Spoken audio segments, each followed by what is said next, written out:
παρά την αποστασία του, βρήκε τον δρόμο της μετάνοιας και του αγώνα για τη σωτηρία, έτσι και οι νέοι του Πολυτεχνείου, με πίστη και αφοσίωση στην ιδέα της ελευθερίας, αγωνίστηκαν και έδωσαν το αίμα τους για ένα καλύτερο μέλλον για την Ελλάδα. Ακολουθεί η γιορτή του Πολυτεχνείου.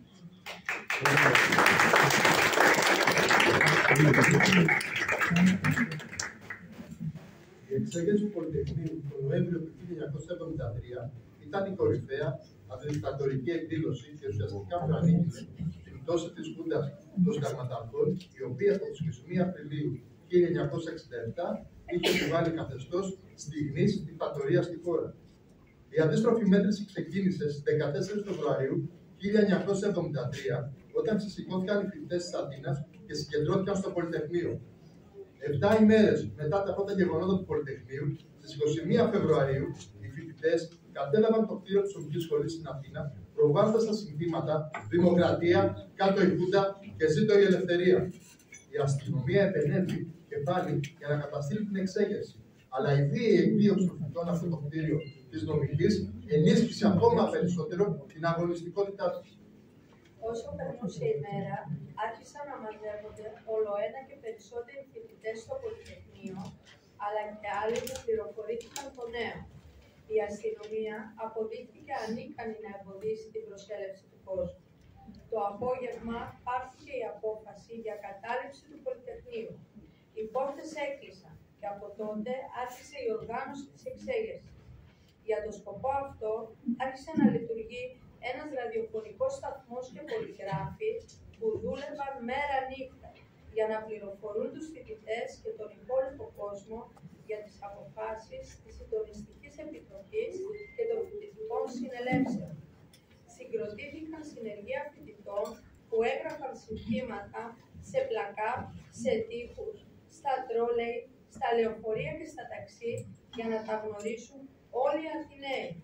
Στο Πολυτεχνείο οργανώθηκε εστιατόριο και νοσοκομείο, ενώ ομάδες φοιτητών ανέλαβαν την περιφρούρηση του χώρου, ξεχωρίζοντας τους ενθουσιώδεις και δημοκράτες Αθηναίους από τους προβοκάτορες. Πρώτη αντίδραση του δικτατορικού καθεστώτος ήταν να στείλει μυστικούς πράκτορες να ανακατευτούν στο πλήθος που συνέρε στο Πολυτεχνείο και να προβολήσει σκοπευτές στα γύρω κτίρια. Στις 16 Νοεμβρίου, μεγάλες αστυνομικές δυνάμεις επιτέθηκαν εναντίον του πλήθους που ήταν συγκεντρωμένοι στο Πολυτεχνείο με γκλόβς, δακρυγόνα και σφαίρες ντουμ-ντουμ. Ο δικτάτορας Παπαδόπουλος, όταν διεπίστωσε ότι η αστυνομία αδυνατούσε να εισέλθει στο Πολυτεχνείο, αποφάσισε να χρησιμοποιήσει το στρατό. Κοντά στο σταθμό Λαρίσσης συγκεντρώθηκαν 3 μοίρες λόκ και 1 μοίρα πιστών από τη Θεσσαλονίκη. 3 άρματα μάχης κατέβηκαν από το Βουδί προς το Πολυτεχνείο. Στις 3 τα ξημερώματα της 17ης Νοεμβρίου, το άρμα που βρισκόταν απέναντι από την κεντρική πύλη έλαβε εντολή να εισβάλλει. Έπεσε πάνω στην πύλη και την έριξε, παρασέρνοντας στο διάβολο μια κοπέλα που ήταν σκαρφαλωμένη στο περίβολο κρατώντας την ελληνική σημαία. Οι μοίρες των ΛΟΚ, μαζί με ομάδες μυστικών και μη αστυνομικών, εισέβαλαν στο Πολυτεχνείο και κυνήγησαν τους φοιτητές, οι οποίοι, πηδώντας από τα κάγκελα, προσπάθησαν να διαφύγουν στους γύρω δρόμους. Σύμφωνα με την επίσημη ανακοίνωση της αστυνομίας, στις 17 Νοεμβρίου συνελήφθησαν 840 άτομα. Όμως, μετά τη μεταπολίτευση, αξιωματικοί της αστυνομίας, ανακρινόμενοι, ανέφεραν ότι οι συλληφθέντες ξεπέρασαν τα 2.400 άτομα. Οι νεκροί επισήμως ανήλθαν σε 34 άτομα. Η δικτατορία κατέρευσε οριστικά στις 23 Ιουλίου του 1974, αφού είχε ήδη προηγηθεί η τουρκική εισβολή στην Κύπρο.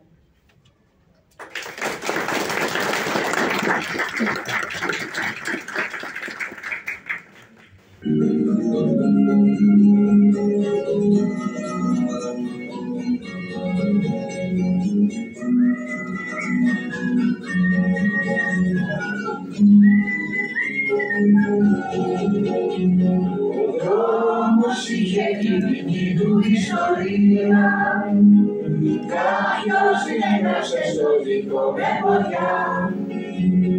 Ήταν μονάχα ελευθερία και λίγα είπαν πως την έγραψαν παιδιά.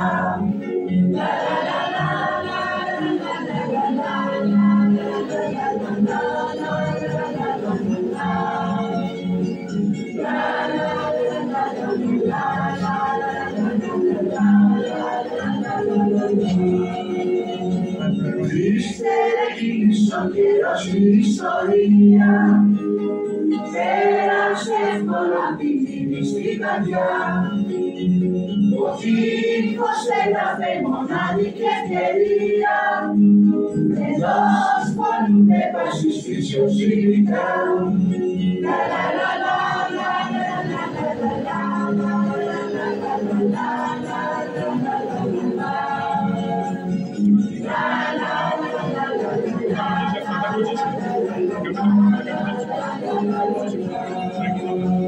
τις Κυριακές από νωρίς τα καφενεία έπειτα η τέλος συγχύματα καυτά. Ο δρόμος είχε την δική του ιστορία η παρέα όμως πως την έγραψαν παιδιά. Λα λα λα λα λα λα λα λα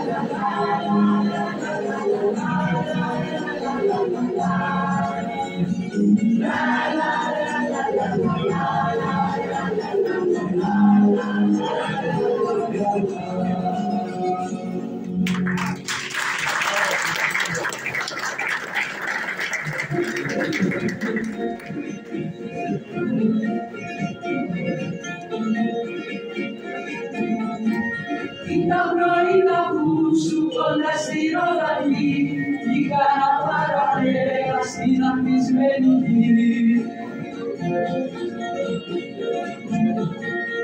Ενώ μια κόρη κλαίει σκαραπτικό τρινή σπάσε καρδιά με χράτη το γελαστό παιδί.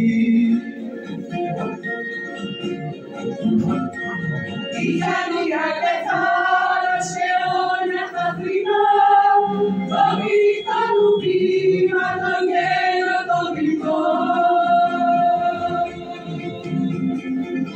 Άδευα την ώρα κατάλαβη στιγμή σκοτώσαν οι εχθροί μας το γέλαστο παιδί. Όλα τα ψωλτωμένος που αφήνουν το πλάι και μόνο να παπόγε κλαίσουν να και πάει. Από εκεί Αθήνας μέσα στη φυλακή θα ήταν τιμή μου που χάσαν το γελαστό παιδί. Βασίλικα μ' αγάπη, θα στο λέω για ό,τι έκανες, αιώνια θα σε κλαίω. Για όλους τους εχθρούς μας θα ξέχανες εσύ, δώσα τη βίστα ξέρα στο γέλαστο παιδί.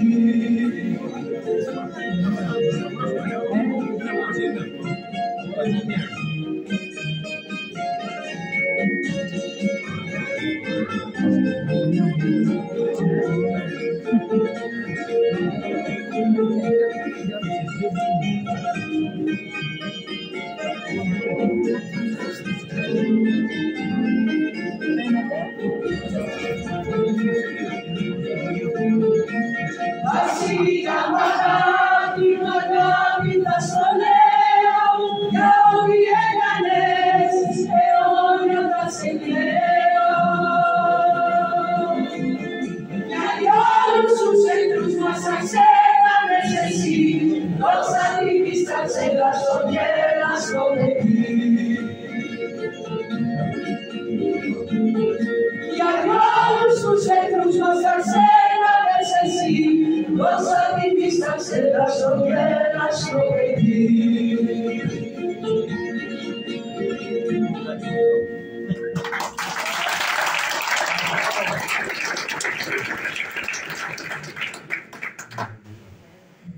Ναι, έρχομαι από εκεί. Τι μέρα είναι σήμερα? Από την Τετάρτη μπήκα μέσα. Τι να σας πω. Κόσμος πολύ στα κάγκελα, στον δρόμο, στην αυλή. Στα κάγκελα δεμένα χέρια. Χέρια, πλακάτ, κεφάλια, όπλα. Τι να σας πω. Μα και βέβαια είχε αίμα. Μήπως έχετε ένα τσιγάρο? Αφήσαμε εκεί τα τσιγάρα. Πολλά τσιγάρα.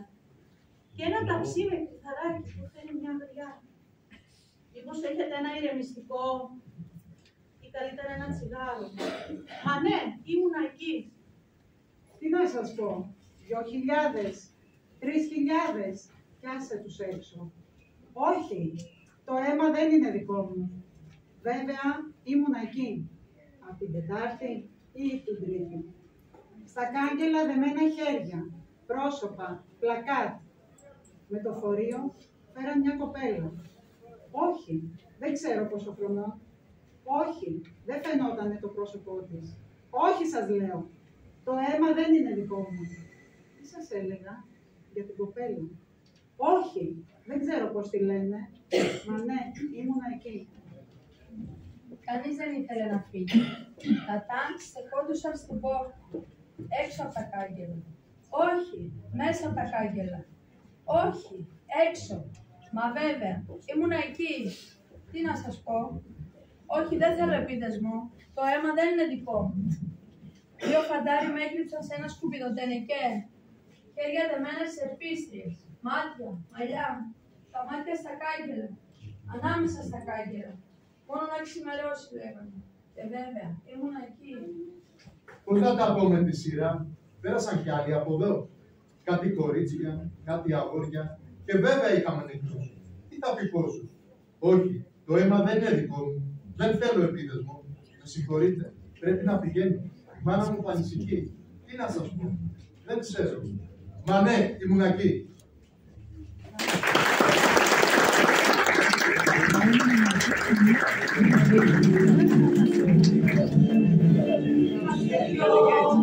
Είμαστε δυο, η ώρα σήμανε οχτώ. Κλείσε το φως, τρυπάνουν μπρος, το βράδυ ψάχνουνε ξανά. Ένας μπροστά, οι άλλοι πίσω ακολουθούν. Ένας σιωπή, ακολουθεί, το ίδιο τρομάρι το γνωστό.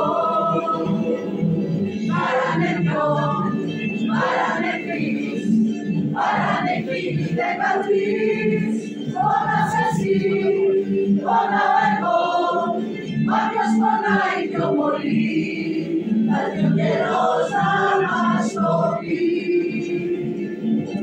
Είμαστε δυο, είμαστε 3, είμαστε εκείνοι 13, θα παραπάμε στο καιρό, με το καιρό, με την βροχή. Το αίμα πίζει στην πληγή, το μόνος γίνεται καρδί.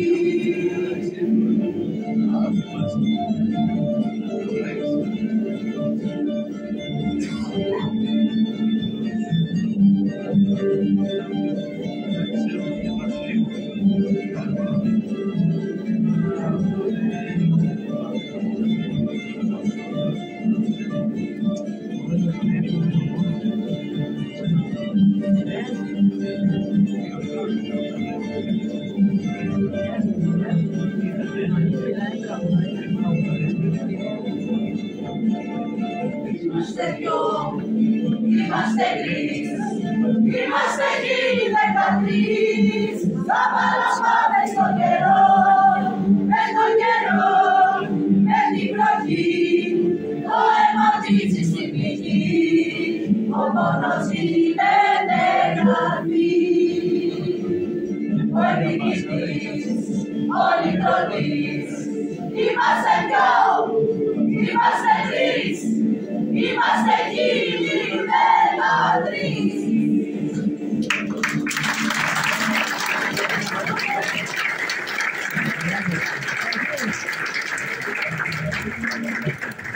Από τα μαρτύρια του Αγίου Κωνσταντίνου του Ιδραίου μέχρι τις θυσίες των φοιτητών του Πολυτεχνείου, ο αγώνας για ελευθερία και δικαιοσύνη συνεχίζεται μέσα από την πίστη στον άνθρωπο και την πατρίδα.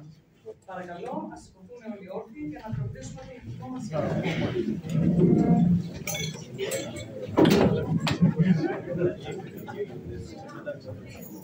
Σε γνωρίζω από την όψη του σπαθιού την τρομερή. Σε γνωρίζω από την όψη που μετράει τη γη. απ' τα κόνταλα καημένη των Ελλήνων τα γερά και σαν πρώτα αντριωμένη καιρο ελευθεριά και σαν πρώτα αντριωμένη καιρο ελευθεριά και σαν πρώτα αντριωμένη καιρο ελευθεριά.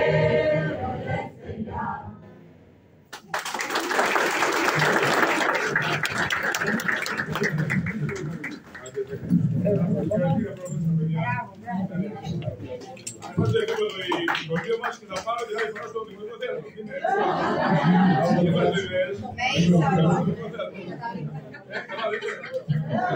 Είναι σκέψεις αδέρφες που κάνατε στο όλο αυτό, στην Πολλά, κυρία Χριστοδούλου, κυρία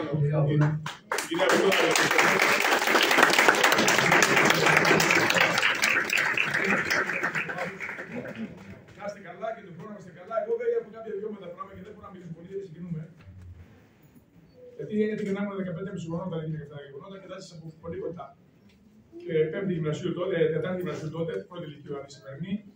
Και συμμετείχε στην επέτειο εγώ το 1974 και το 1975. Το 1976 είχα προφητήσει και έφυγε στην Αμερική. Και εκτός δηλαδή ότι ενώ το γεγονότο ήμασταν ραδιοφωνιάκι εγώ για το γεγονότο του Πανεπιστημίου από ένα ραδιόφωνο, πειρατικό βέβαια.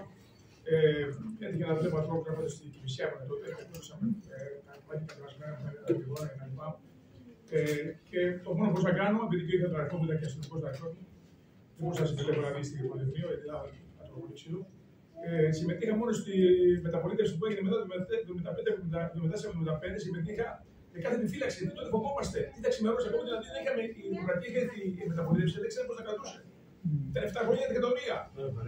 Ήρθαν οι νέα δημοκρατία τότε, μπήκε νέα η μεταπολίτευση, αλλά δεν ξέραμε πώ θα κρατούσε και είμαστε δημοκρατικοί. Καταλάβατε. Τα έχω ζήσει και έτσι σηκωνούμε παραπάνω για μια φωτογραφία να δείξω, αλλά δεν ήξερα. Για 5 χρόνια μην δείξω τα τελευταία χρόνια, δεν πειράζει. Και έτσι έχω μια συγκίνηση με αυτά τα γεγονότα, επειδή ήμουν μικρό παιδί 15,5 χρονών.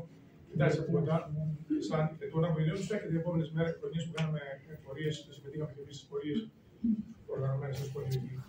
Να είστε καλά και τον χρόνο. Ευχαριστώ.